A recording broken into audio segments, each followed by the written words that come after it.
Será que pegar dinheiro com VC virou furada? Pois é o que tem parecido hoje em dia no mercado. Antigamente, quando você fundava uma startup, qual era a primeira pergunta que o pessoal te fazia? E aí, já captou investimento? Hoje em dia a galera já está com uma cabeça totalmente diferente. Todo mundo está querendo pensar em geração de caixa, ninguém mais quer saber de cheque infinito sem saber onde vai gastar. E até a própria cabeça dos M&As, quando vão buscar uma empresa, já estão buscando empresas que realmente consigam gerar receita de maneira sustentável.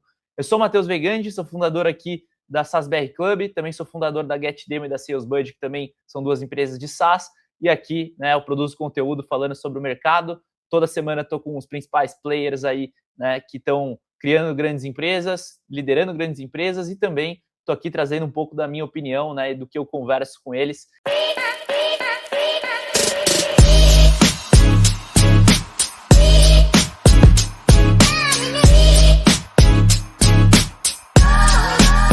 Hoje o tema vai ser sobre VCs, Vale a pena captar, não vale a pena captar e assim por diante. Mas vamos lá, pessoal. Bom, acho que historicamente, principalmente ali em meados de 2019, 2020, 2021, houve um momento, uma janela de oportunidade ali, onde teve muito investimento, O juros estava baixo, então teve muito investimento ali, os fundos, os investidores, eles estavam com um apetite muito grande de colocar dinheiro com risco mais alto, buscando ganhos maiores, E, obviamente, empresa de tecnologia era um excelente caminho para fazer isso. Bom, o que aconteceu? Muita gente acabou surfando nessa onda, conseguiu pegar cheques bem grandes, Até mesmo em operações que muitas vezes mal tinham saído do PowerPoint, ou às vezes valendo um valuation ali de 30, 40, 50 vezes, algo até meio injustificável. Cheguei a ver operações, inclusive, de second time founders que chegaram a captar até mesmo no PowerPoint, sem sequer validar o Product Market Fit. E hoje a gente está vendo um cenário um pouquinho diferente. Bom, primeiro o que aconteceu, Juros aumentou, menos apetite de risco, Obviamente o dinheiro já fica mais complexo, mas eu entendo também que mudou um pouco a mentalidade do empreendedor, A galera está buscando operações que se paguem. Por quê? Porque perceberam que esse negócio de você sair sem respeitar uma linha natural de crescimento, não quer dizer que você não possa crescer rápido, mas quer dizer que se você começa do dia 1 botando dinheiro sem saber onde você está botando e queimando dinheiro para experimentar e não para acelerar, isso representa um risco gigante para o investidor e muitas vezes isso atrapalha o founder, porque às vezes no início você precisa estar mais próximo, você não pode contratar um time de vendas gigante, você precisa criar processo, você precisa melhorar produto, Então não adianta nada você querer desde o primeiro dia já querer injetar uma quantidade de capital gigantesca, o que é diferente eventualmente de uma empresa que já validou seu market fit, já tem alguns produtos rodando e aí quer pegar capital para expandir, gerar mais demanda, aumentar time de vendas, que aí faz mais sentido dependendo do contexto, Mas vamos lá. Bom, qual que é a minha visão, tá? Eu acho que tem algumas variáveis que devam ser levadas em conta. Primeiro, se você é um fundador, que ainda não vendeu seus primeiros 50 deals, cara, esquece investimento. Para com isso. Tenta pensar com capital próprio, tenta fazer os clientes financiarem sua própria operação. Hoje em dia está muito mais fácil botar um MVP de pé, muito mais barato. Por quê? Porque uma captação ela exige trabalho. Ela exige que você pense em pitch, due diligence, projeção. O fundador que está no early stage, ele não tem que pensar nisso, ele tem que pensar muito mais em colocar o produto para rodar, em validar o problema, até porque muitas vezes ele está trazendo um produto que nem vai fazer sentido para o mercado, Então, eu acho que esse é o primeiro ponto. Antes dos 50 clientes, estou trazendo esse número pensando em alguém que vende, seu ticket médio um pouco menor. Se for enterprise, talvez esse número seja um pouco inferior, mas o que eu quero dizer? Você já tem que ter minimamente uma operação rodando, cliente entra, cliente fica, produto atende vários clientes. Esse é o primeiro ponto. Se você não tiver isso, cara, esquece captação nesse momento, tá? Bom, vamos supor que você já conseguiu isso. Qual que é o momento certo de captar? Aí algumas coisas que você tem que analisar. Seu mercado é gigante? Porque se ele não for gigante, você não precisa de muito capital. Por quê? Porque o mercado menor ele é mais fácil de dominar. Você consegue usar uma estratégia, vamos supor, você vende para mercado financeiro, para cooperativas e para bancos. Cara, não tem mais de 500 empresas como essa no Brasil.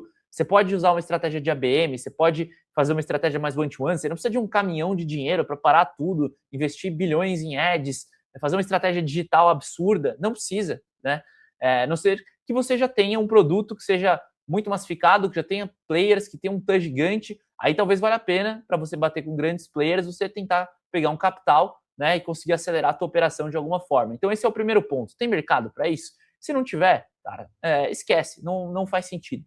Outro ponto, eu acredito muito que o investimento ele não vem para você testar coisas. o dinheiro que você deveria estar usando para testar coisas é dinheiro que o seu produto já está bancando, né?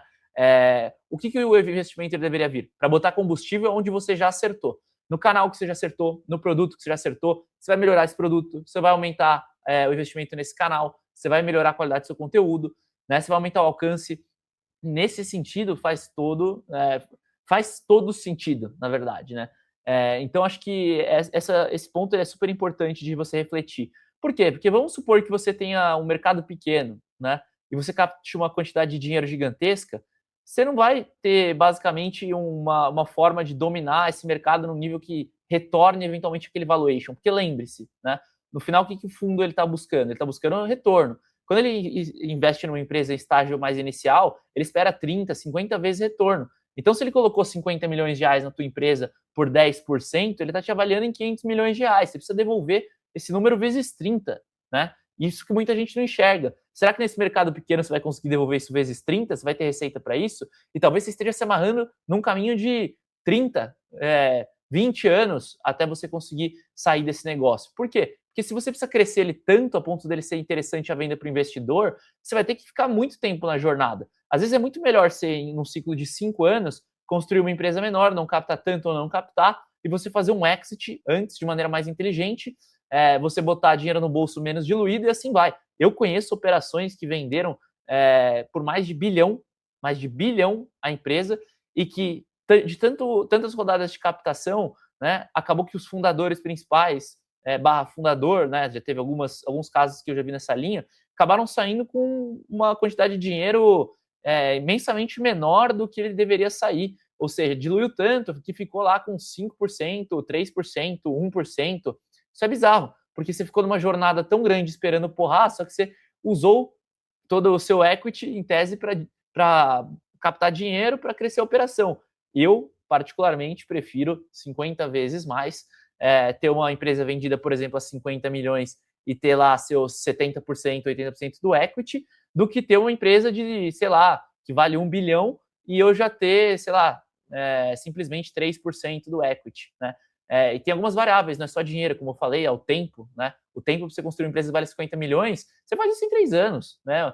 Às vezes até menos, talvez 5, num cenário mais médio, assim. Agora, para você construir uma empresa que vale 1 bilhão, estou falando de realidade brasileira, não vamos comparar com Lovable, com empresas gringas, né? Estou falando realidade brasileira. É difícil. Eu, particularmente, não conheço empresa no Brasil que vale 1 bilhão, né, de SaaS, que, cara, que não tem uns bons anos aí de jornada, tá? Então, acho que tem que tomar um cuidado também com esse lance do mercado brasileiro ser diferente do mercado lá de fora.